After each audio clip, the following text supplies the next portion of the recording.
We know you're a sexist. We know you're a sexist. We know you're a racist. Like, He is. He you is just not 100%. care? No, I don't think he does. Dude, like, I wish someone would go up and punch you in the face and knock you out.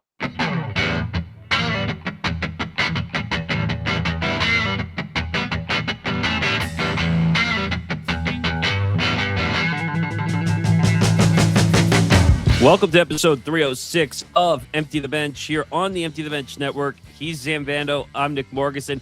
Follow us on social media for Empty the Bench at ETB Sports, Twitter, Instagram, and TikTok. Make sure you follow the Empty the Bench Network at ETB Network, Twitter, Instagram, TikTok. Make sure you like and subscribe to our YouTube channel, youtube.com/ETB Network, as we continue to grow those subscribers and watch hours. So please go check us out, subscribe, hit the notification bell on our YouTube page, and check us out there. And if you can't watch on the video side, listen to Empty the Bench wherever you get your podcast on your favorite audio podcasting platform. All right. We got a lot to get into. A lot of drama, again, for the second straight week. I thought last week was a lot of drama. There's a lot of drama to get to, right? I'd say so, yeah. We're going to get into clerical errors on ESPN. We're going to get into the Olympics. We're going to get into my hate of Sean Strickland, which Zain already knows. But you're not the only one who hates him, though. So a lot of people hate him. You're not the only one. There's no exclusivity on hating Sean Strickland. No, that's for sure. We'll also get into, and I know you talked about it, but I have some thoughts on the Rousey Carano fight that was announced. Okay. On Netflix. Also, another guy I don't like, Ryan Garcia's back in the spotlight, unfortunately. Yeah, he's a champion again. And some other stuff. But you know what? It's going to be a good week. I need a break because of the 20 inches of snow we just got hit with. Well, when you say you need a break, what kind of break are we talking about here? Just the shoveling break. Because it's been a lot. And they're talking about more snow coming possibly this week. I'm like, no, enough. Just bring me summer. Usually I like the snow. I'm snowed out for this season already. Yeah, luckily we're in a bit of a better position than you guys, but I don't envy your guys' where you guys are at when it comes to snow. Well, usually you guys are colder than we are. Colder, and we're barely getting any snow right now, so it's actually a weird change. We had a mini spring last week, and then it's cold again, but not a crazy amount of snow, luckily. So yeah, so if you're in and you're snowed in for the next couple of days, come watch us. Come watch our episode. That'll keep you happy and not having to shovel. Here, this is your excuse. If you have to, just tell everybody you have to watch us. That way you don't have to go out and shovel. That's a pretty good excuse, I'd argue, yeah. Yeah.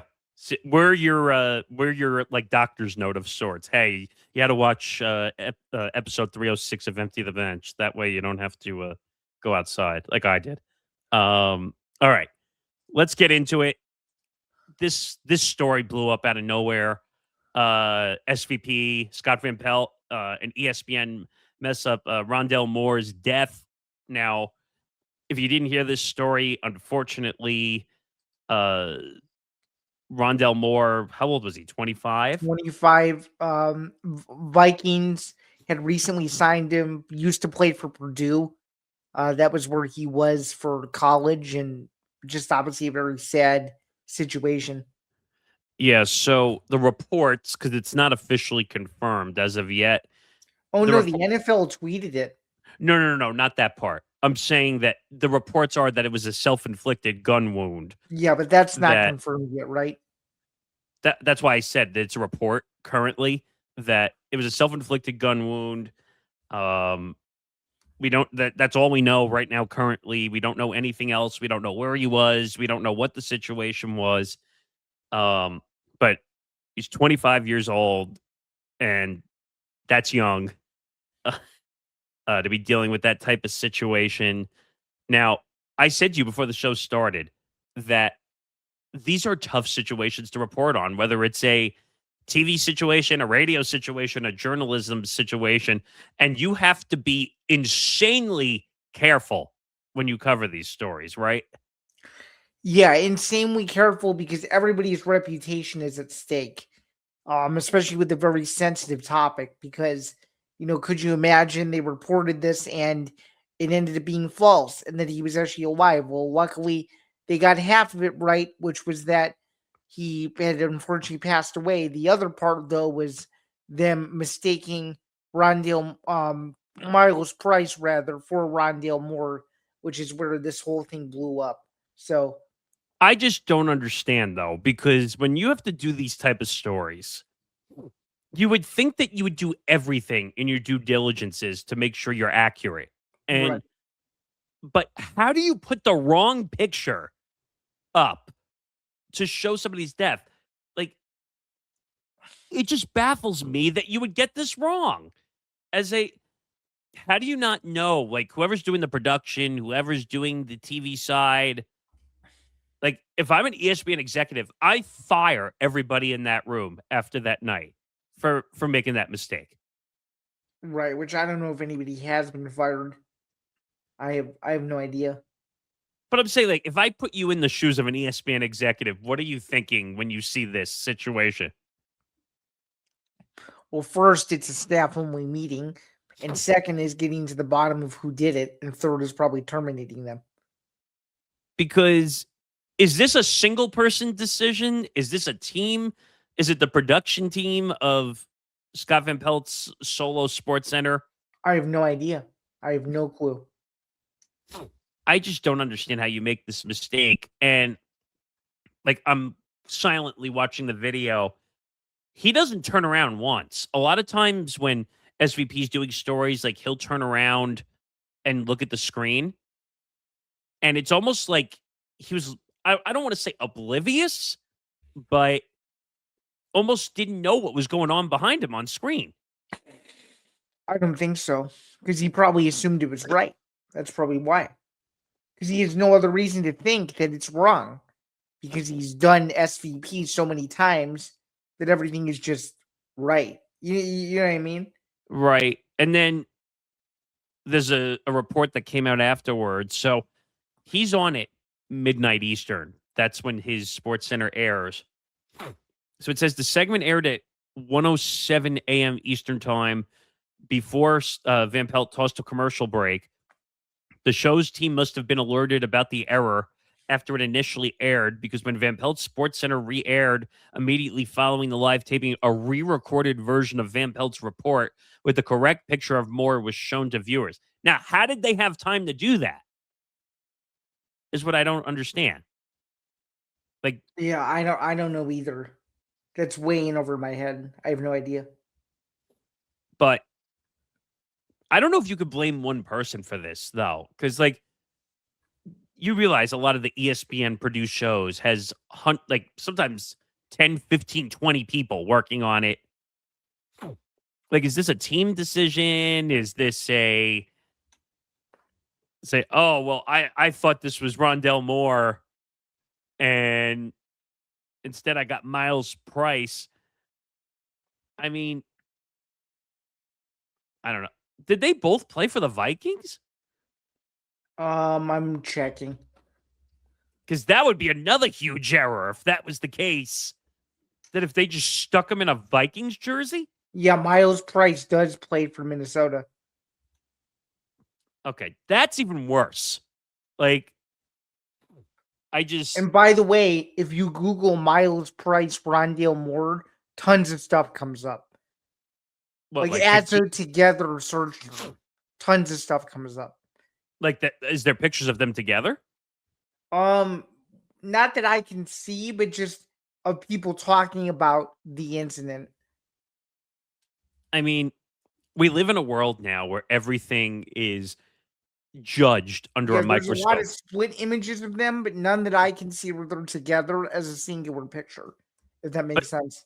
but you realize, you and I who work in this space, everything is judged under a microscope that you do. Mm-hmm. And when you make a mistake like that, which is on ESPN, which is in a lot of households in America, and you make that type of mistake, and I just don't know. I don't know. I don't know if credibility is lost. I think that's the wrong word. Um, but factual information is not being done properly. Right. I don't know. This is bad, and I like SVP. You know what? To be honest, and I think you're right. I don't think this has anything to do with SVP. I think it's just that his name's on the show, so he's going to get blamed for something that he probably had no control over. Right. So I don't know. It's a bad look. That's pretty much all you can really say about it. It's a bad look, but what could even be worse, and this is speculation, maybe they looked in the files and they realized, oh shoot, we don't have anything for Rondale Moore. We can't just put up a black screen. What are we gonna what are we gonna do? And I know it sounds like an excuse, which it's not supposed to be, but they may have been in a really difficult position. You're telling me that they couldn't get a picture of Rondale Moore. I Yeah, find that I'm just saying you never know. You never know what rush they were in or I'm not trying to defend them. I'm just saying that they could have been under multiple different circumstances. I mean, we've seen them do major breaking stories, like when the Kobe Bryant situation happened with the helicopter crash. Like they were right on that, and they got all the. Well, I mean, there's a million pictures of Kobe Bryant out there, so that probably was a lot easier. But I'm just saying, you got to be insanely careful when it comes to reporting anybody's death on any news centric type story.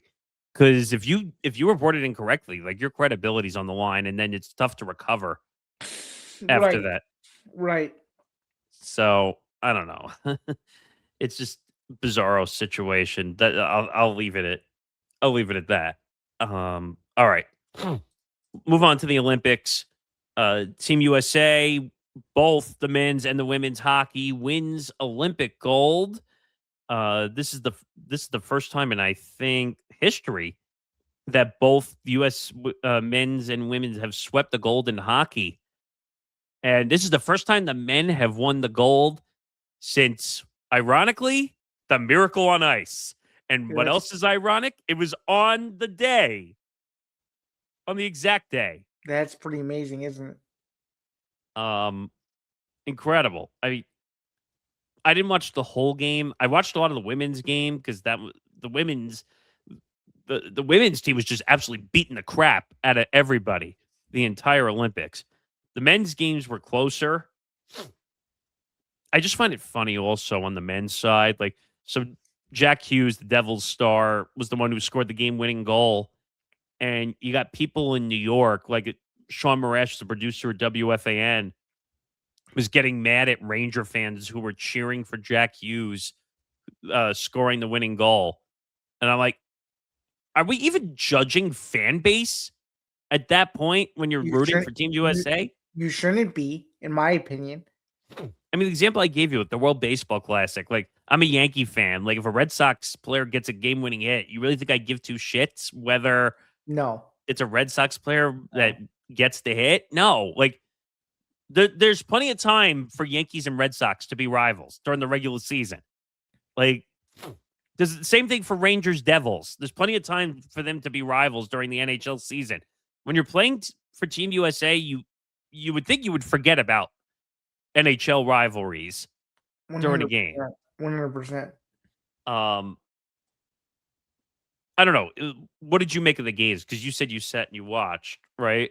Yeah, they were good. They were very suspenseful.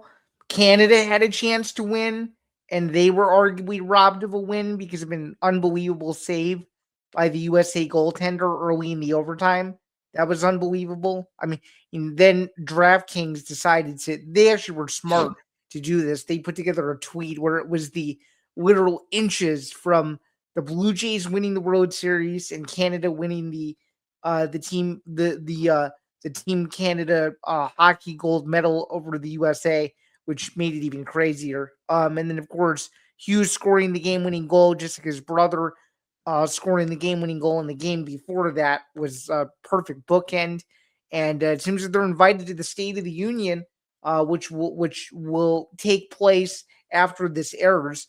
But it seems like they have an open invitation to the White House now if they want to go and celebrate with the president and all that. And yeah, I mean, it was crazy. Also, what I read that in New York, um, they have a rule for drinking and all this stuff. Like Governor Hochul apparently put a kibosh on the drinking so that they could celebrate.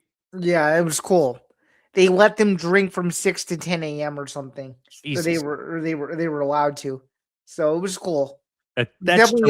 It was definitely a fun moment. But honestly, I don't feel the same way that a lot of other people do. Like a lot of people in their minds, like it was the biggest sporting event of the weekend for them. No, I don't know if I agree I with don't. that. No, But I'm just saying for some people it was. For me, it wasn't.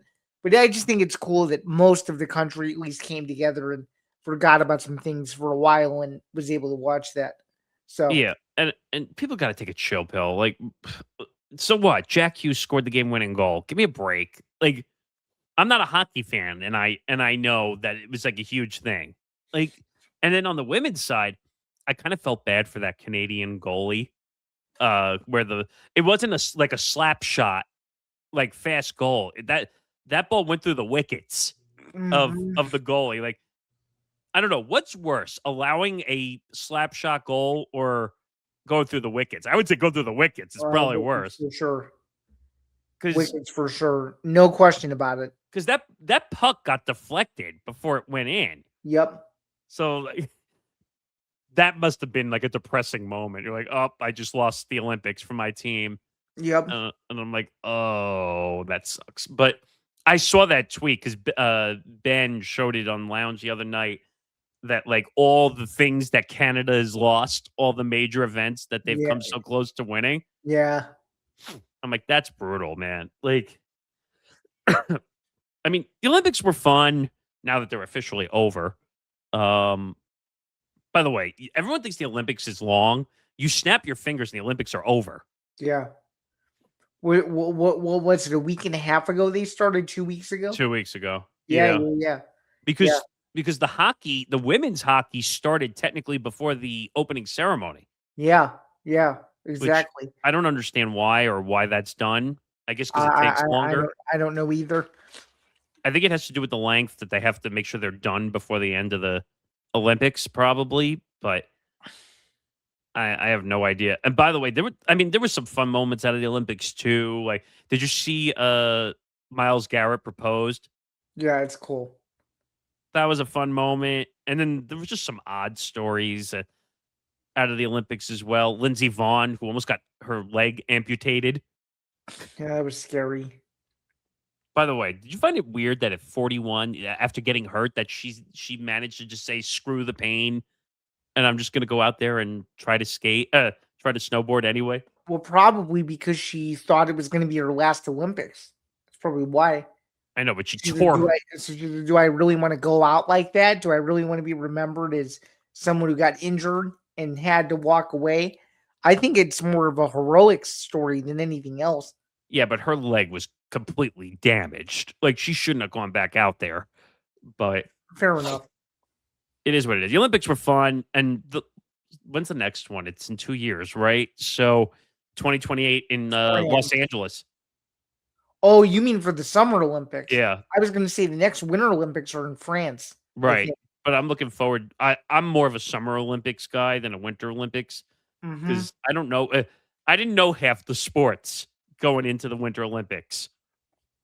Well, I'm excited, Nick, for flag football. That's gonna be fun. I just don't get it. Like, trust me, I'm gonna watch. I just don't understand it. Like, why that's an Olympic sport. Hey, I'm one of those people that thinks that that MMA should be an Olympic sport of boxing is. Oh no, I'm all for that. I would watch that 100% if Oh, they you could. would? Yeah, Yeah.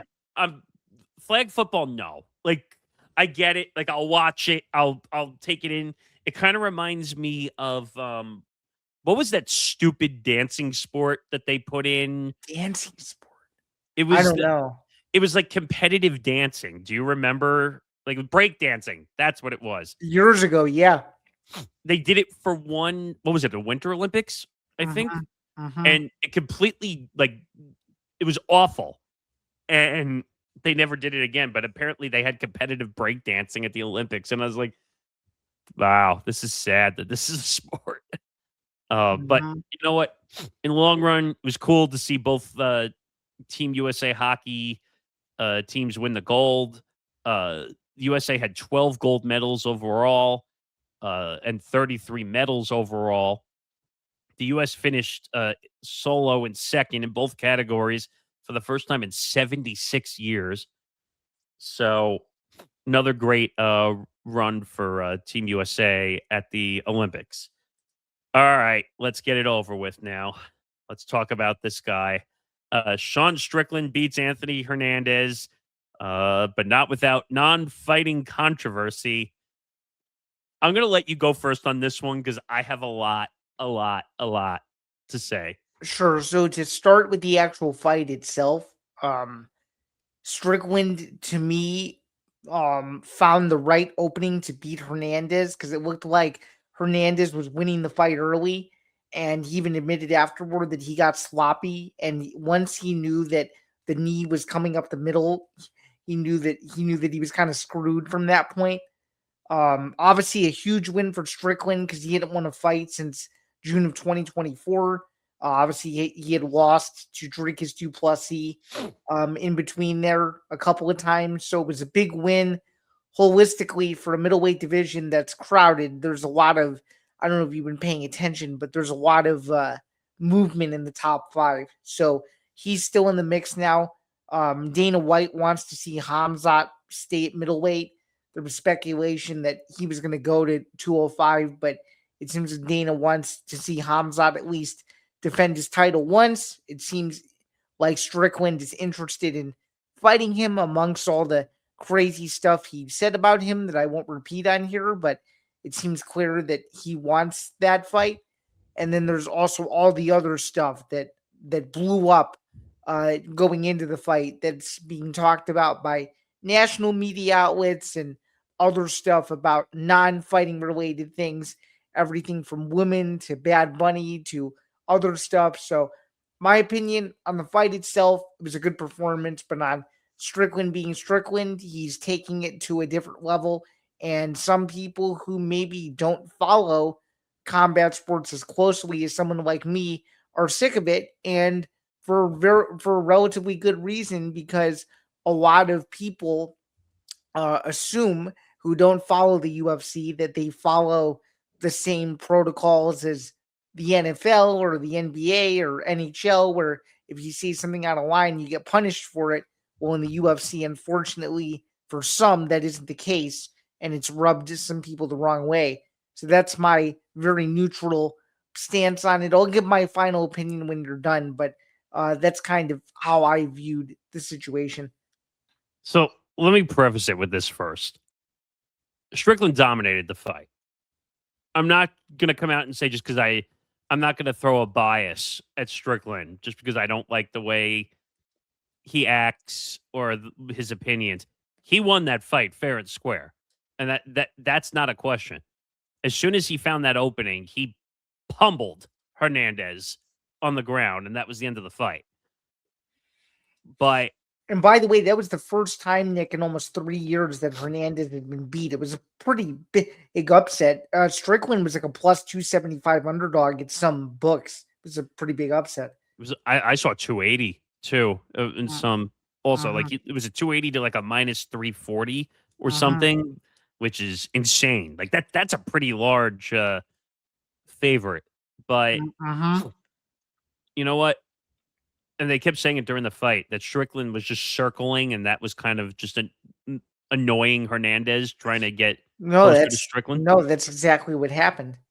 And by the way, I watched like the whole main card because I wanted to see what he was going to say or what after the fight. And you know what?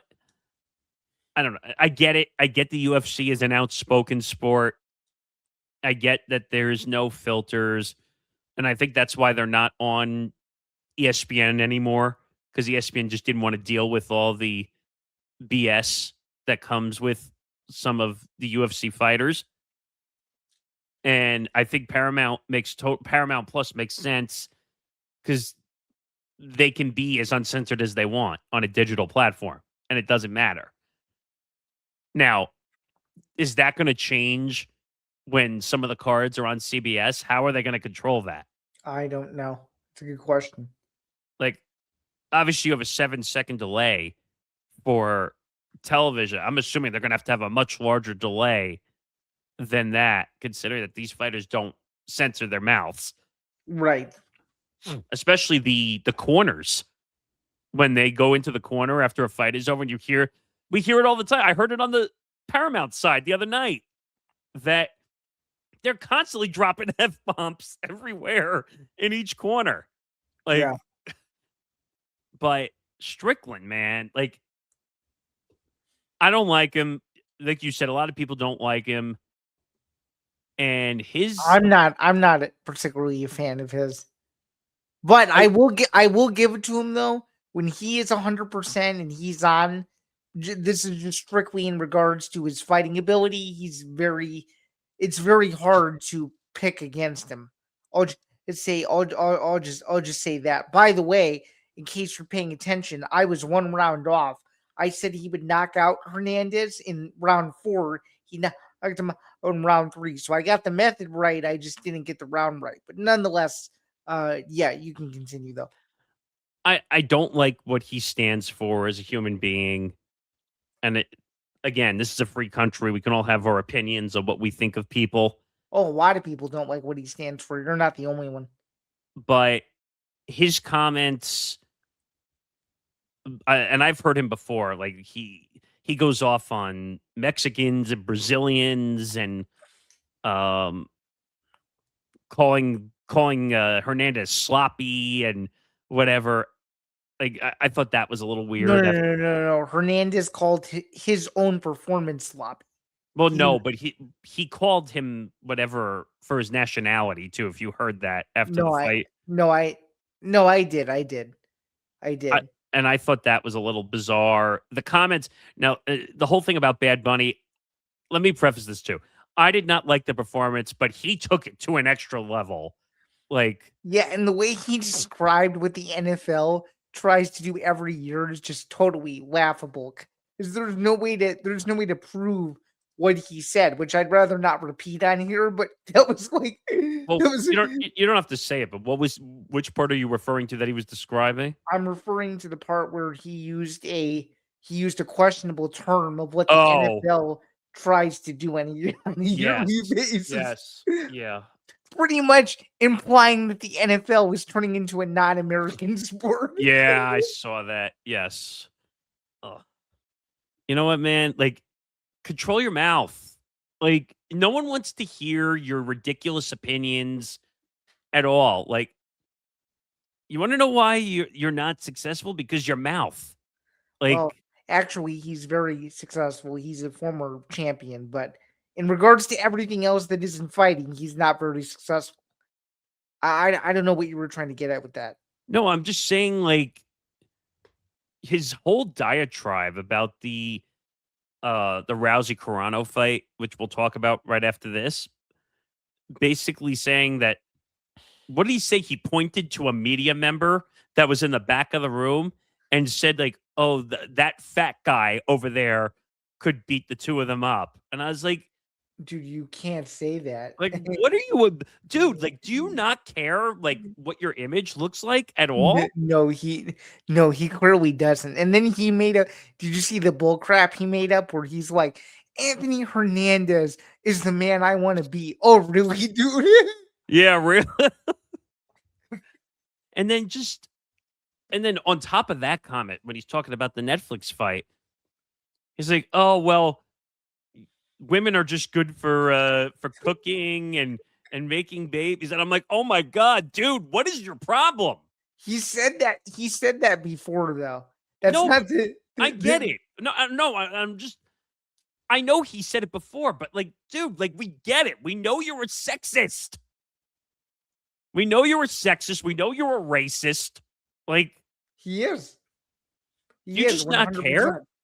No, I don't think he does. Dude, like, I wish someone would go up and punch you in the face and knock you out. Like, seriously. I was hoping that Hernandez was going to knock your ass out and we would never have to hear from you again.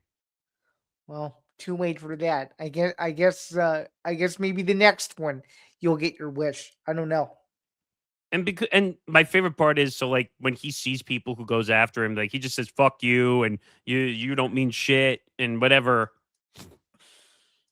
Like, come on, man. Like, do you not care about your image at all? Did you see his Walmart comments too? No, I Where didn't he see. said that he thinks that if the cards are played right, you can make more working at Walmart than you could as a Oh, yes. UFC fighter. Yes. Like, dude, I'm like, dude, you can't say that. That was at the that was at the post conference where his mic got cut off. Right. Which, by the way, I said this to you before the show because I thought it was a little odd. The UFC does not cut mics ever. No. Ever. So it made me there's think, there's still no explanation at the time that we're recording this as to why his mic was cut off.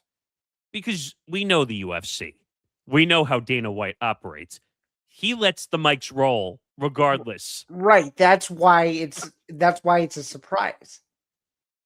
Because By the way, people did get the clip of when his mic was cut off, and he said some very, very, very odd things. Things I'd rather not say on here, but he kept going and going and going and using very derogatory terms to describe the likes of Hamzat Chimaev and I heard that. a couple other people too. Then he did the whole thing where he tried to accuse the coach of whatever it was, and that's when that's when his mic was cut off. So that's a first. If that was the UFC cutting him off, when did you ever see the UFC censor anything? I've never seen that before. I mean, are they finally coming to the realization that maybe he's going to damage the UFC? Either that or somebody at Paramount is telling somebody within UFC PR, which I don't know this for sure, that hey, you need to make rein him in a little. Yeah. Which he's not going to do. No. Let's call a spade now. He is never going to rein in. That's his personality, whether he wins or he loses. And that's the problem. And part of this I have to blame on Dana White too, because, and you're probably saying, wait, why are you blaming Dana White? And the reason I'm blaming Dana White is because Dana White made a dumb statement after the whole incident saying that he's blaming the media for asking the questions. The media's there to do a job, as you would say, right? Mm-hmm. When you go to a press conference, whatever it is, I'm talking about you specifically, but you go to an Illinois press conference, or you go to a Big Ten game, or you go anywhere. Or a UFC press conference even. Whatever. Yes, anything. Your job is to ask questions. That's what you're there to do. Now, it's debatable on what the rules should be about asking questions. Now, I would have not gone as far to ask the questions that some of the people did about some of the stuff he talked about, but there's nothing in the book that says people can't ask that.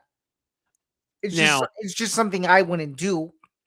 But for Dana White, if I was there, I would have kept it strictly on his fight. That's it. And that's what I was telling you before we started recording, that the way to avoid this crap is to just say, look, if you're going to be in the press conference, whether it's pre-fight press conferences or post-fight, if you don't ask a fight question, you're getting your ass kicked out of the press conference. And that's it. Like, you're not going to pull a fast one anymore. But then people are going to say, oh, that's censoring the media and you can't do that. But I understand what you're saying, though. So all this political crap is happening because the media is being allowed to ask these questions. And now you could argue because... So are you saying then, with that said, that you're agreeing with what Dana said? Because that's essentially what he's saying. If you guys don't ask those questions, you're not going to get those dumb answers. I get it, but I don't like the way he approached it in a sense where the media's just asking him, hey, why is Strickland acting this way? And Dana's first answer, instead of saying is maybe I should go talk to him and make it stop, is, oh, I'm blaming you guys. It's your fault. Well, yeah, because he thinks that, kind of like what I was telling you off air, he thinks that because of those media members going to every UFC event, they've covered Strickland before, they know how he acts, that none of it should be a surprise when he goes that ballistic over whatever. But he's a UFC fighter under your promotion. Your job is to keep him under tact. No?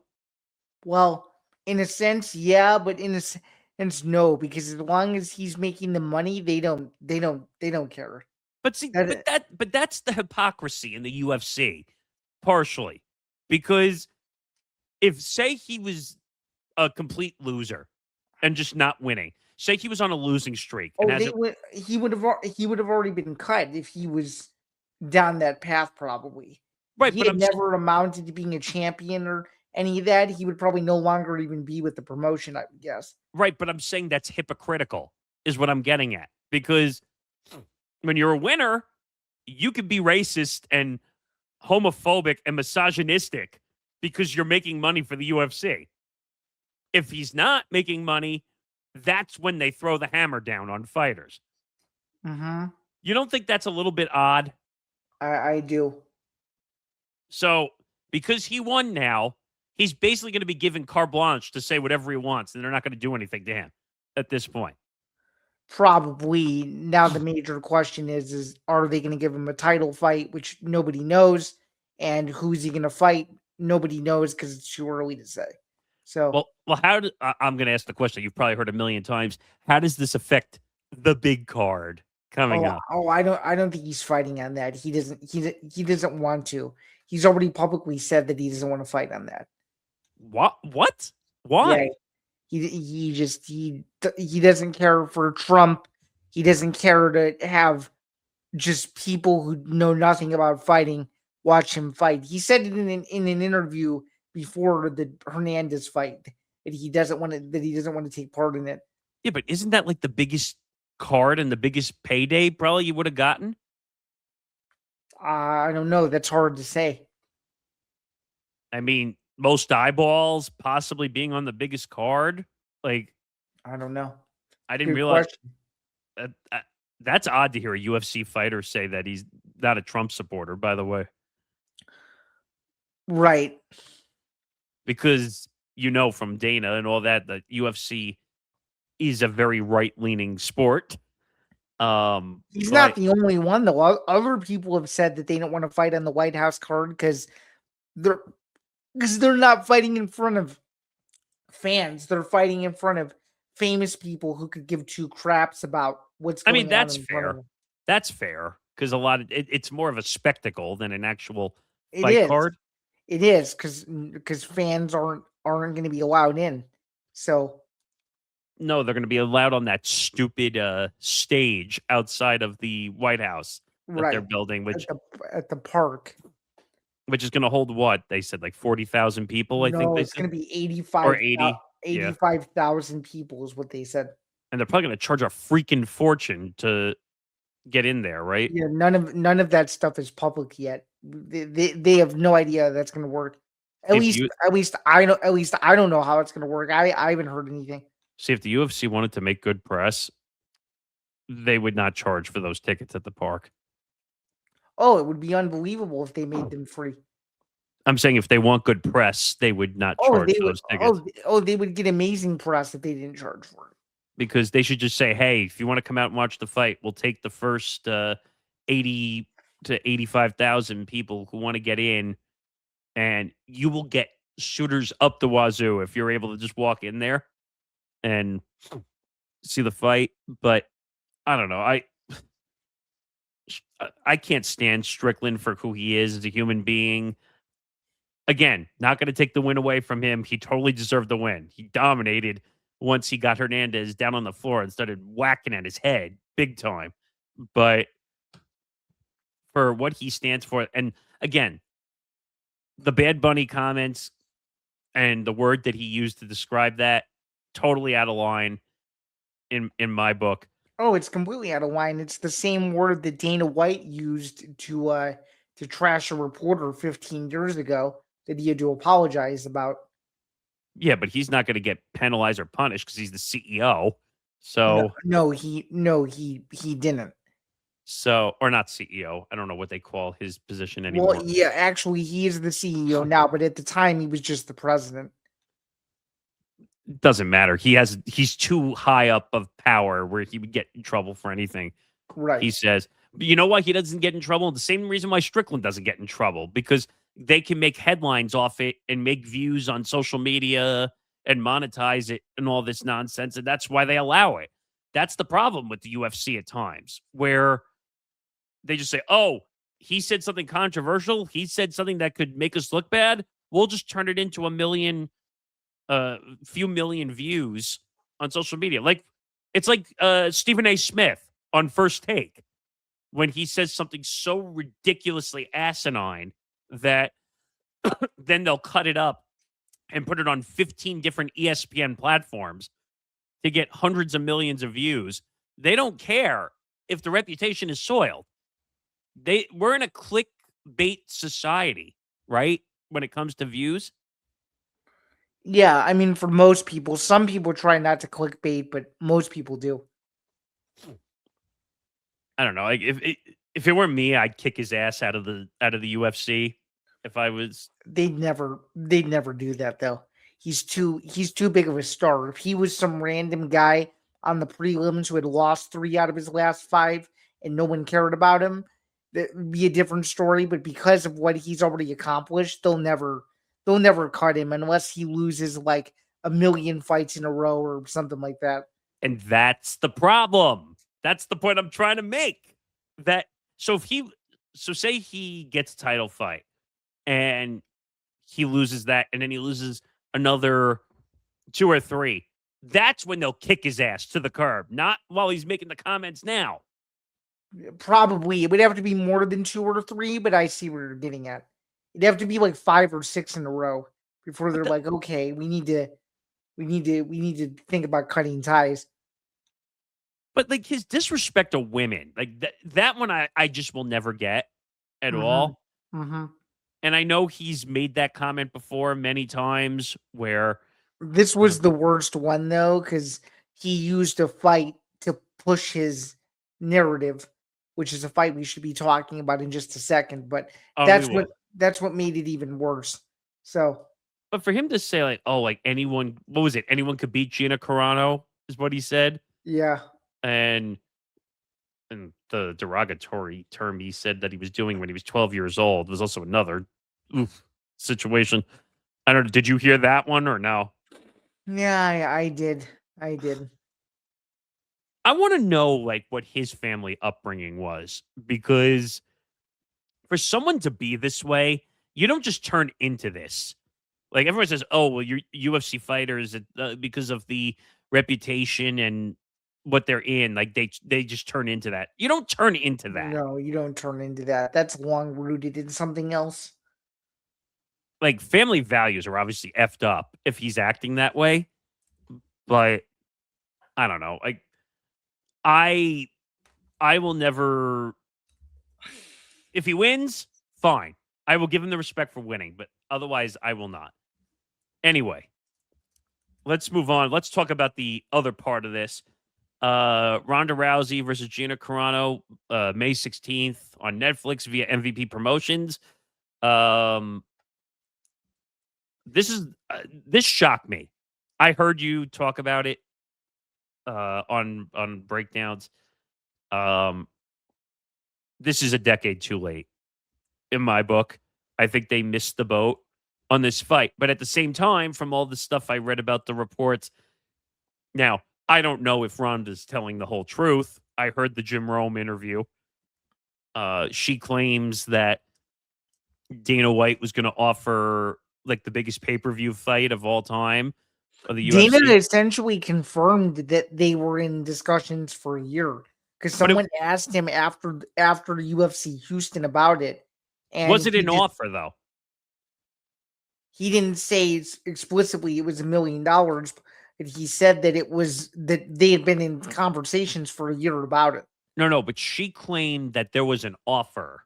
That's what she said to Rome. No, I know. I don't know if it's true or not. Because we know Ronda has a tendency to over accentuate stories from time to time. Right. I mean, I don't remember the last time she over accentuated something, but that could be a possibility that she did. Well, you remember the whole situation where she made excuses for losing her last fight. Mm-hmm. What was it that she said? Like, oh, like I was dealing with injuries and I wasn't 100%. Even though she had concussion issues. Well, right, but she made all these excuses saying like, I didn't lose this because of me. I lost this because of this injury and I wasn't fully 100% and whatever. Right. She got destroyed, if I remember correctly. Oh yeah, she got destroyed in both of her losses. She was knocked out by Holly Holm with a head kick, and then she was swarmed by Amanda Nunes and lost that fight in under a minute. A year later. That's when Holly Holm came on the scene too, right? Yeah, people didn't know who she was before that. By the way, she's an incredibly nice person. By the way, I know. I met her too. We both met her. We both had the pleasure of meeting her. She's very nice. She is like, and this goes back to what I said before. Everyone thinks that when you meet a UFC fighter, they're going to be nasty and mean. And no, most of the UFC fighters I've met have been very chill. Like Holly was great. Chandler was the best, in my opinion. And then who was the other one I met? Oh, I met Diego. Who happened to be at the card the other night. Mm-hmm. By the way, do you notice that a lot of the guys show up to the fights even when it's not their card? Yeah, because a lot of them have autograph appearances and stuff like that. So you're saying that's obligation? Some of it is, yeah. Some of it, if they're there because they're there to sign autographs and do other stuff. Some just go because they're close, or some go because they have teammates. It's all different. So it's like, wow, like there's a lot of synergy every week where you see all these big names are in the crowd. Oh yeah. A lot of it is teammates or they have autograph signings. Yeah. I mean, it's cool. Don't get me wrong. I love that all the big names show up to when it's not even a numbered card. They show up for the fight. Oh night. Yeah. And they have their own section, and yeah, it's like a whole organized thing. And it's cool, like when the legends show up also. But I don't know. Do I think this is going to be a great fight? No, I really don't. I said this when we were talking about it on Press Row. I think Gina wins this fight. See, I don't. I think it's too long of a layoff, and the advantage for Ronda is that Ronda fought on the biggest stage in the world for several years, and Gina didn't. Gina never went to the UFC. Pretty much what I'm saying is Ronda became everything that Gina could have been, and she didn't do that. She opted to go to Hollywood and all that, and that's not a knock on her. I'm just saying how different of careers both had. And I agree with Tom that I think this is over in under 10 minutes. I think she easily submits her. Would I be surprised if Gina won? No, 100%. Because again, you don't know with how long of a layoff this has been for both of them. You don't know what version of either of these two you're going to get. So I think it's an interesting fight. Is it a great fight? Is it going to be this all world fight? No, but is it going to be interesting to see who shows up? Yeah. I'm actually genuinely curious. I mean, Jack made a good point. Also, Jack Gold, Zain's co-host on Outsiders, said, "Are they even going to get to the weight?" Is a whole nother issue. He doesn't think so. I don't think so either. I'm going to keep saying it till I'm blue in the face. I don't think the fight happens. Because what did they say? It was 145 was the target weight? Mm-hmm. And what did he say? That Gina's like in the 200s right now? He doesn't think she's going to make 145. That's what he said. What is she? She's like in the 200s currently? She's 206, 210. Holy shit. That's a lot of weight to lose. Ronda will make it because she's fought at 135 before. So that'll be an easier weight cut, I think. I think she's in better shape than Gina is. Oh, 100%. If you want to talk about strength and shape, then obviously Ronda's better in that What I regard. think what I think is strange about this fight, and it's starting to come out that Gina doesn't really have a team behind her, and Ronda even like said that like she would be willing to train her, like even if it means like Ronda ends up winning the fight. Like it's gonna be a what I'm saying in a nutshell, Nick, is that it's gonna be a bizarre buildup. That's what I'm getting at. Well, I saw other reports, and you would know this just from a technical standpoint of how these fights get put together. But is it true that they're being put through even more Yes, psychological? it's true. The California State Athletic Commission confirmed to ESPN shortly after the announcement that they will go through extensive medical testing on And both sides. concussion protocol too, right? Yes, correct. And they will ultimately make the decision whether the fight goes forward or not. Is that because of Ronda's extensive Yes, history? yes. Wow. She Hmm. got hurt pretty bad, if I remember too, Oh with the yeah, concussion. oh yeah. Her two knockout losses were extremely brutal. Now, So the other thing I question, the reason think Gina wins this fight is because I think Ronda lets the pressure get to her in the big moment sometimes. And like, and she's like, "Oh, I'm gonna win this fight. I'm the best." And then the last two times she got destroyed. yeah, but then again, though, you could say the opposite about Gina, where nobody knows how Gina's gonna look because she hasn't fought since '09. I mean, Gina's a wild card too, but I would say they're both wild cards because they haven't fought in a decade plus. Hmm. I mean, it's a combined 20-year layoff, essentially. Actually, closer to 30 Hmm. because I think Gina's what 17 years and Ronda's 10 years. I mean, Yeah, 27 years. but I want to ask about another part of this too, which again, this goes back to Dana also with the phone call and the what she claims is the accidental Oh phone call. no, that's been proven true for years. She's not making that up. That was proven true years No, no, ago. no, no. I'm saying I don't buy the fact from Dana's point of view that that was an accidental phone call Oh no, that was not accidental at all. No. because that's the report that keeps coming out that oh, she claims that asking him was that an accidental phone call and he said no on the other end of the line. Is that true? I don't know if it's true or not. But apparently he called her a bunch of names and that caused the fight to be off. That part's true. That part of him calling her the names is true. As far as Why? as far as I know. But why? I don't understand this. Like, does he like just like destroying people and kicking them while they're down? What is that? No, I think at that point they wanted to okay, here's the difference between now and back then. They wanted to kickstart women's MMA with a major splash, and at the time, women's MMA wasn't what it is now. There's multiple divisions and multiple champions, and Right. there's all this stuff going on around it. At that time, it was literally Ronda and 15 other women, and that was about it. And they thought, okay, if we sign Gina Carano, this is going to be the splash that will get people to be obsessed with women's MMA. So he was probably pissed that she didn't meet his demands because they wanted to kickstart that division in a way that would make people go, "Oh wow!" Yeah, So but to call her a drama queen and a bunch of no, derogatory words. that was unfair. But I'm just saying from their perspective, they were probably like, "Oh, we had this whole plan and we had this whole timeline to where we could make these big announcements and these big splashes." And they probably looked at it as, "Oh, she's ruining it. So screw her." I'm not saying it's wrong. I'm just saying from their perspective, they were probably livid about that.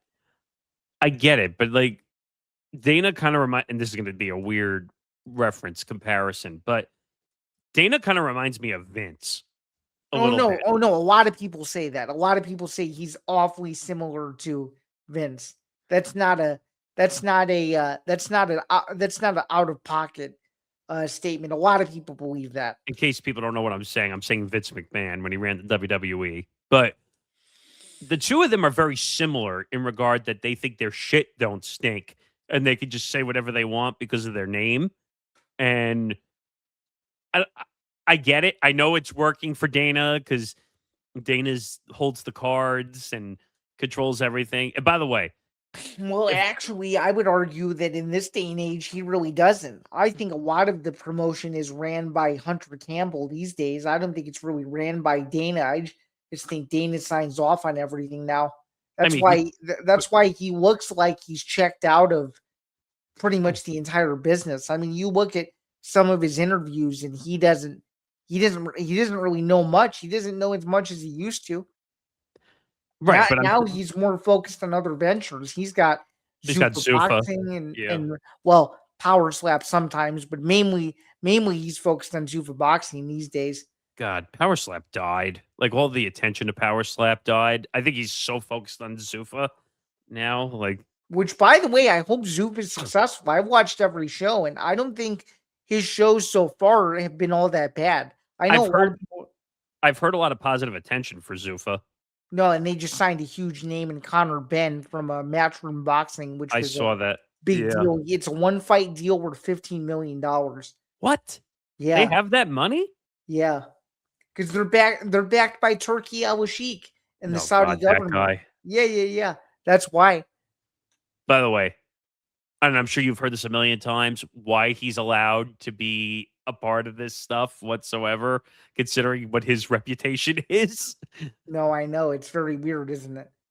I mean, the guy has been a part of, well, I really don't want to say that. But okay.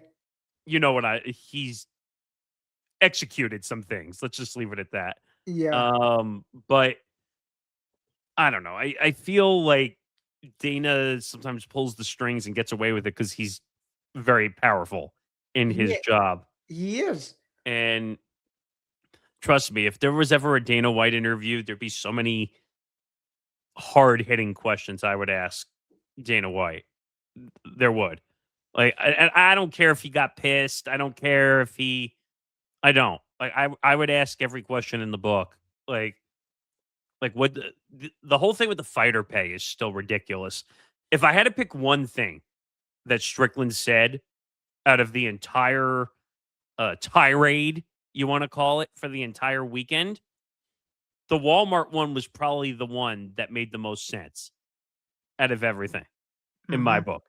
Because these guys don't get paid enough to fight the way that they do. Only the top stars really do, from what I understand. Now, is it true that he holds back on money or no? I don't know about that. No, I can't say. But these fighter bonuses I laugh at too. Like when they try to figure out who gets whether it's 50,000 or 100,000 or whatever they decide the fight of the night, I think is what they call it. Yeah, fight of the night and performance of the night.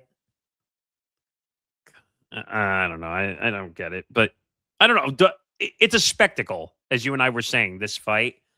And I don't think it's going to be a long fight regardless. I think someone will submit somebody in this fight early.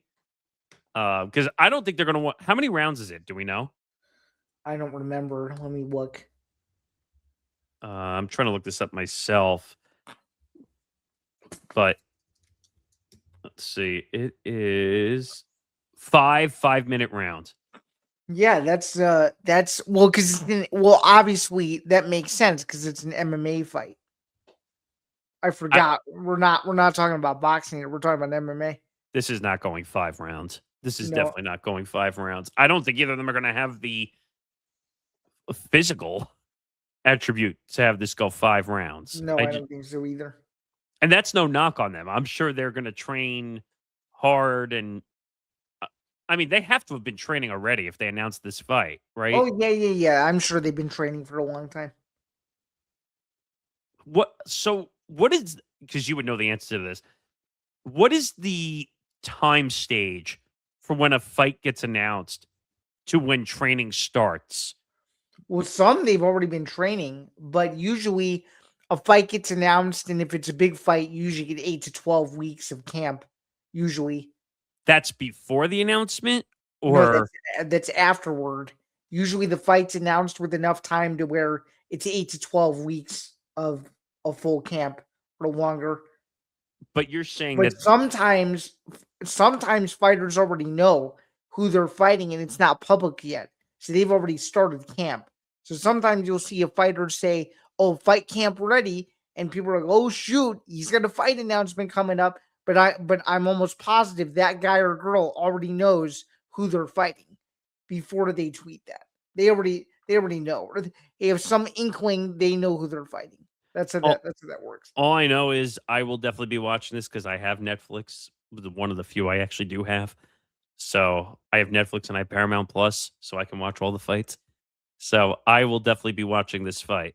Now, what the hell is going to be on this card, though? Because it can't just be this fight. Nobody knows. Nobody has any idea yet. I'll end on this for this topic, but I don't think I think this is a top loaded card. There's no way they're going to be able to put anything on it to match the main fight, right? No, I don't think so. Unless they bring in guys that used to fight in the UFC, that need new homes, I guess. Tyron Woodley is a potential option. There's a few others, but who knows? Who knows how it'll look? Nobody really has any idea. All right, moving on here because we got to get through a few. Let's stay in this realm since we're talking about it. Ryan Garcia beats Mario Barrios. Goes back to being himself, I guess if you want to refer to it. I didn't see most of this fight, but tell me what you saw. He dominated Barrios. The fight wasn't even competitive. I mean, this is another guy I don't like just because of what he stands for. He was always a good fighter. That was never the No, question. he's always been a good fighter. Besides the loss to Raleigh Romero, he's pretty much always been a good fighter. Yeah. But he just can't control himself away from the No, and I ring. more so threw that in there because he was back to being silly and he was already back to partying and stuff like that. And he was hanging out with Nate Diaz and he was rolling around with him on the arena floor backstage and doing goofy stuff and stuff like that. Wait, so remind me again, because I remember he got thrown out. Why did he get thrown out again? Who got thrown out where? Garcia, when he got banned or whatever. What are you referring to? Because didn't he get in trouble for doing something? And I thought it was like a drug test thing or something. I can't remember. Something with a drug test, a failed drug test, I think. 1 year suspension. Oh yeah, for using Ostarine. That's right. Which he went on that crazy tirade. And then like he was playing poker with celebrities and he can't control his mouth either. He's another one that and like he was going and spending money in Vegas and then he did that weird New York card, didn't he? You said? Yeah, against Raleigh Romero and he lost. It was that Times Square card. It was that weird pop-up event or whatever. Yes. Right? And I did a reaction video to it because he actually lost. I couldn't believe he lost. You said that was an embarrassment, if I remember correctly. Yeah, it was right? a terrible fight. Terrible fight. But I remember his stock was like going through the roof. Like until because every tweet went viral leading up to it. Yeah, I remember it. I didn't realize this. It says he had a vandalism charge also. Yeah, he's kind of a weird guy. I mean, when you're hanging out with Nate Diaz, that does make you weird too, right? Yeah. I mean, I don't know. But a lot of guys don't like him, and that's why he had trouble finding Didn't he lose like his license or whatever? I think so. So then how was he able to fight? Well, because your suspension's up. That's why. Because he got suspended a year ago and now your suspension's over. Is it easy just to retain your license again after being suspended? Essentially, yeah. I mean, it depends on what you did and stuff. You have to go through protocol, but he was able to do it. I don't know. Him and Strickland, I can't stand. Garcia, I can't stand him because he thinks his shit don't stink too. Like he can just literally go out there and just say, "I'm Ryan Garcia. I don't give two shits what you think about me whatsoever." But I don't know. All right, let's move along here. Let's go to the Lakers story. So, Lakers honor Pat Riley with a statue during the Celtics game. Not a surprise. Riley is a legend and still be and always will be. No, it's not a surprise. I more so just threw it in because I thought NBC did a good job of showing this whole thing. They had all the big legends there for the Lakers. They had Magic. They had Kareem. They were all sitting on court. It was a good moment. Yeah. I thought it was ironic they did it during a Celtics Lakers rivalry type game that they gave him the uh essentially the statue treatment, which I thought was interesting. Yeah. But Yeah. I mean, it was cool. It was on national TV. I mean, everybody showed out. I thought it was a pretty cool moment. by the way, one thing on NBC, I love that they're using Costas to do the pre-opens to throw to the pregame. Have you seen those? Yeah. He's back. He's going to be doing baseball for them once that gets underway and started. Mm-hmm. He's going to be doing a lot of that stuff. But it was a good moment. They did a good job. A lot of people were pointing out that LeBron and Pat Riley were hugging in the back of the like behind the locker room area. Yeah, that was And cool.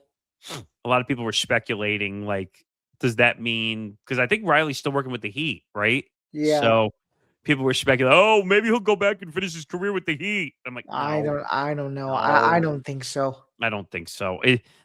He's either going to be with Cleveland or New York. I think that's where he's going to finish his career.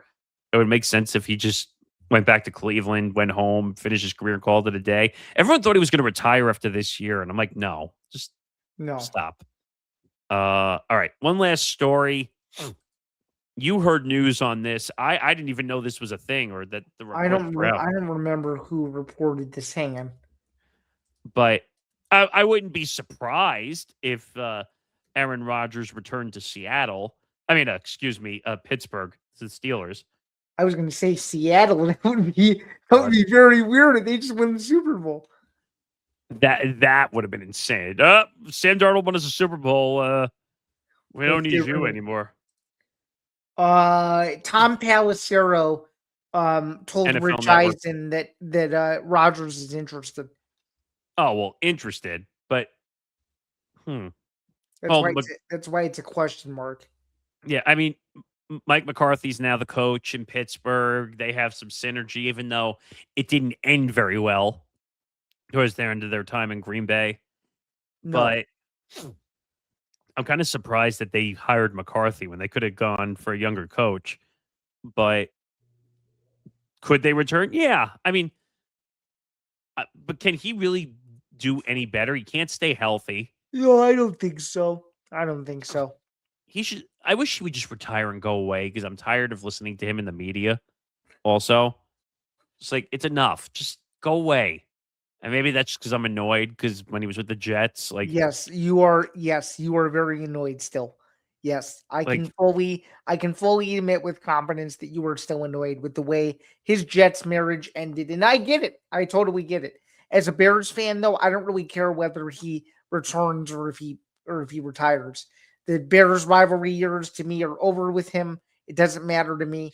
He can go do whatever he wants. All I know is that there's a pocket of Steelers fans who can't stand him, to where if he left, Pittsburgh would be up in arms. People would trying to be rebuying their season tickets again. yes.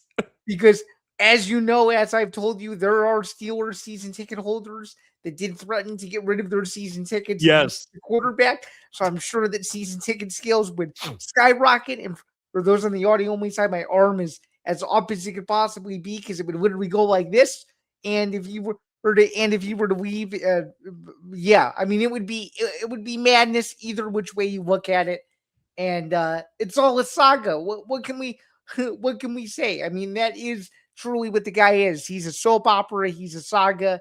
And he's someone where you open up your news feed every couple of weeks and you're like, oh, shoot, he's back in the news for a strange reason again. So there you go. And yeah, I mean, we'll be talking more about Rodgers as we get closer to the summertime and whatnot. Obviously, we got NFL free agency and stuff. The combine is this week in Indianapolis. So a lot of movement overall in the NFL front, but Rodgers is always going to be Rodgers. So yeah, I mean, I don't know. We're gonna get all the drama because he can't just go away into the sunset easily. He's got to make it a complete drama fest, whether he's going to return or not. And I mean, you want to talk about real drama. Go take the Vikings job and create real drama if you want it. Oh yeah, just like Brett Favre did. Well, that's Brett Favre syndrome all over again. Like, because Favre did play for the Jets too. Yeah, you do the same ring around the rosy type thing. That would be incredible if he somehow was a Viking. That would be amazing. At least I think so. I think so too, and I actually think that's a great place to end it. You have any final thoughts before we get out of here?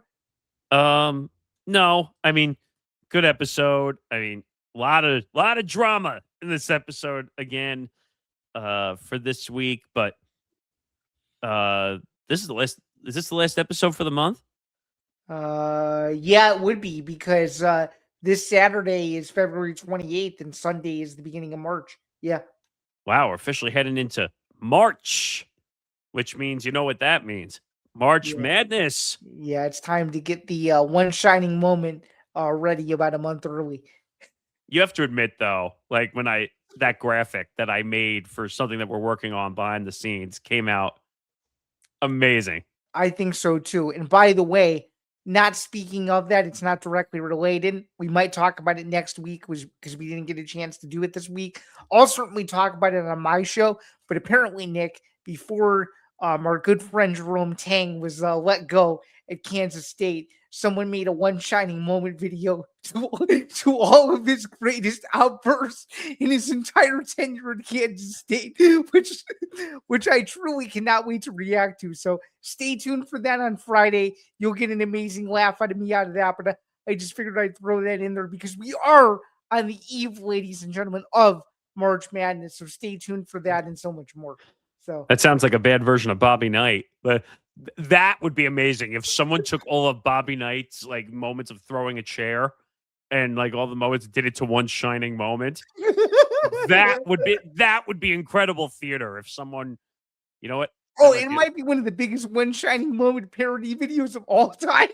That might be a fun video maybe to do behind the scenes. Maybe. I don't know. Well, I'll look into that. But yeah, that'll do it for this episode. Make sure you follow us on social media. As you see, it's scrolling on the video side, but on the audio side at ETB Sports, Twitter, Instagram, TikTok.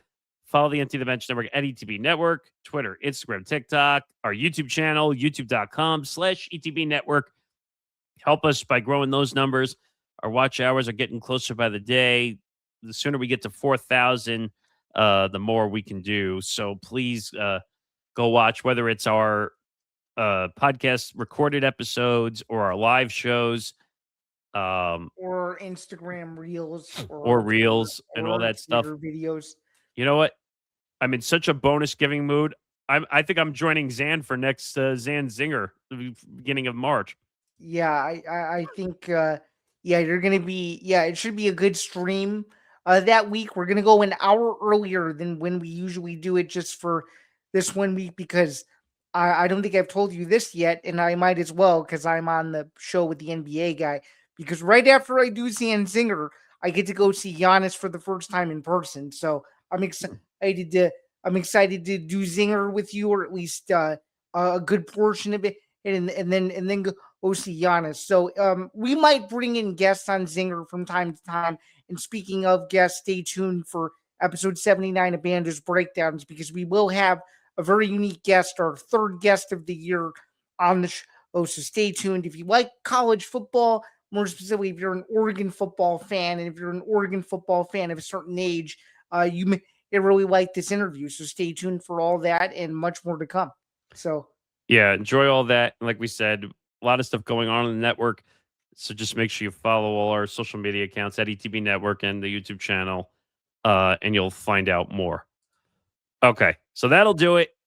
He's Zain Bando. I'm Nick Morgasen. This was episode 306. Hopefully you enjoy all the topics, and we'll see you next week for episode 307. Have a good week, everybody. Have a good one. Cheers.